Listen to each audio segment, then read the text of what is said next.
Hey folks, welcome back to physics. In this video, you're going to learn about position time graphs.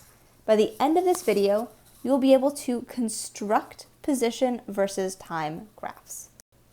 So let's start by talking about what a position versus time graph is. So say that I was able to take snapshots of this guy here as he was walking. So I know that he started at 0 meters. And let's say I am taking snapshots every second. So I take a snapshot at 1 second, and I'm going to go ahead and write my data here. So I'm going to say my time, and I'm going to say my distance in a nice little data table. So let's say I know he started at 0 seconds, and he started at that 0 position. So time is in seconds, distance is in meters. Then at 1 second, he had moved to the right 1 meter.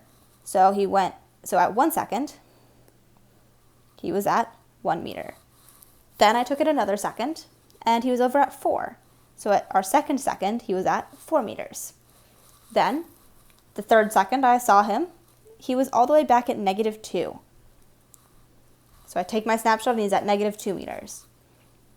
At my fourth second, I take another snapshot, and say he's at 3 meters. And at my fifth second, I take a snapshot, and he is still at 3 meters. So what I've done is I've taken a bunch of snapshots of my guy moving forward and backwards, and I now know his position at a bunch of different points in time. On their own, however, these data points aren't super useful.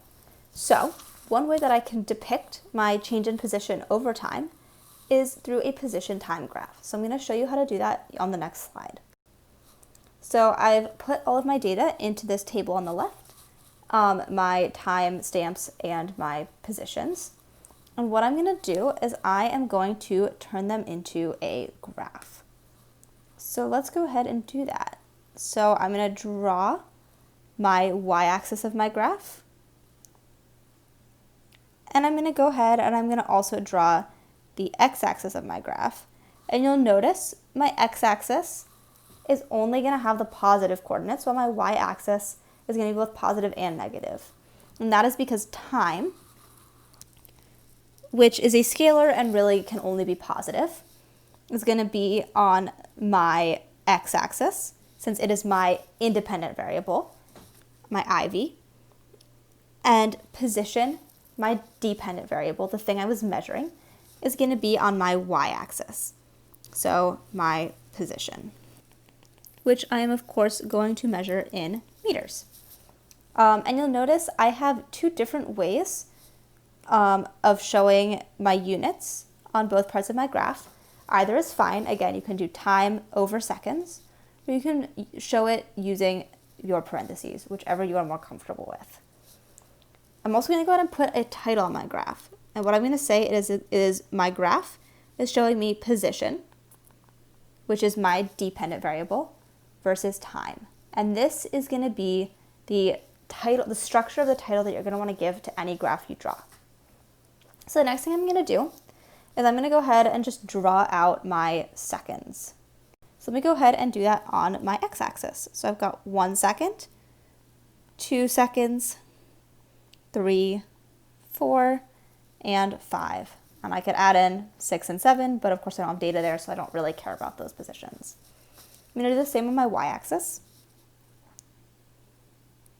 I'm going to say we've got 1, 2, 3, 4 meters, and -1, -2, -3, and -4 meters. And again, I could go up to 5, 6, and 7. I can go down to -5, -6, and -7, but I don't really care about those data points since they aren't actually part of my data set. So next, I'm going to plot each point. So at 0 seconds, I've traveled 0 meters, and I'm going to go ahead and start there. 1 second, I'm up at 1 meter. 2 seconds, I'm all the way up at 4 meters. At 3 seconds, I'm down at -2 meters. At 4 seconds, I'm up at 3 meters. And at 5 seconds, I've stayed put and I'm still at 3 meters. Next, this is something you're not going to do much in physics, except for with position time, velocity time, and acceleration time graphs. I'm going to connect the dots. So here is going to show my change in position over time. I could do it like this in this kind of jerky way. I could also try to make a smoother connection if that was something I was more comfortable with. Either of those things is fine. Follow your heart. And I'm going to go ahead and undo so that you can just see that nice, neat first graph that I drew. So this is how you construct a position time graph. The important things to remember: you need to have a title, label your axes, tell me what your scale is on both axes, and don't forget to connect your dots. Again, you are not going to connect the dots with a lot of graphs you're doing, but for these specific kinds of graphs, these graphs showing a change over time, you are going to want to have nice connected dots. So let's do one more example. So Patrick walks forward 2 meters in 1 second, then stands still for 2 seconds. Then he runs backwards 5 meters in 2 seconds. Draw a position time graph for Patrick. So I'm going to start by creating my position and time table. So I'm going to assume that where Patrick starts is 0, 0. Then, after 1 second, he's walked forward 2 meters. So he's at positive 2 meters. Then he stands still for 2 seconds. So at our second and our third second, he is still at our 2 meter mark.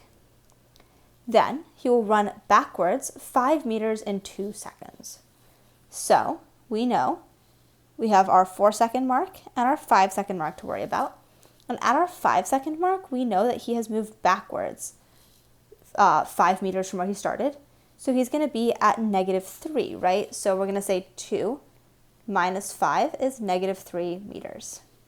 I'm going to go ahead and add in my units here. And we're not going to worry about where he is at our 4 second mark. I promise it will make a little more sense once I have drawn my graph, which I'm going to do right this second. So here is my coordinate axis. I have my x-axis and my y-axis. Oh, yikes. Let's go ahead and undo that. Draw a slightly nicer coordinate axis.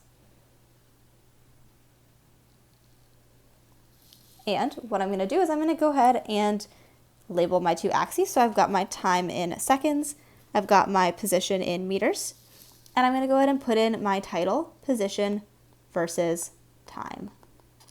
Next, I'm going to go ahead and do the same thing I did last time and make my marks, make my coordinate axis labeled. So I'm going to do 1, 2, 3, 4, 5, 6, label the scale of my x-axis. I'm going to do the same with my y-axis. So 1, 2, 3, -1, -2, -3. And I'm going to start plotting my data. So I start at 0, 0. Then at 1 second, I'm all the way up at 2 meters. At 2 seconds, and at 3 seconds, I am still at 2 meters. And I know this because Patrick is standing still, so his position will not change. And then finally, at 5 seconds, I know that I'm all the way down at -3.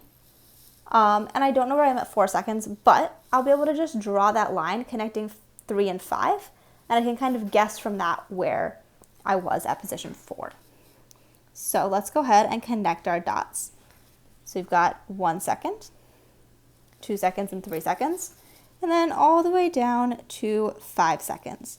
So you can see at position 4, I was kind of a little bit below my 0 point. So I was at about -1/4 meter. So from this, I have learned a position that I didn't know before, which is really useful. This is one purpose of position time graphs. So let's go ahead and talk about takeaways. So first of all, position time graphs show your change in position over time. So you are always going to base your next position based on where you were in the past. Second, time will always go on the x-axis because it's the thing that's changing. And position will always go on the y-axis because that's the thing that you're measuring. So again, that's your IV and your DV. The direction you move on the y-axis is going to depend on the direction you're moving in. So if you're going up the y-axis, you're going in the positive direction, you're going forwards. If you're going down it, you are going backwards or in the negative direction. So there you have it, folks. You now know how to create a position time graph. So go ahead, try to do this on your own. Let me know how it goes. Happy solving.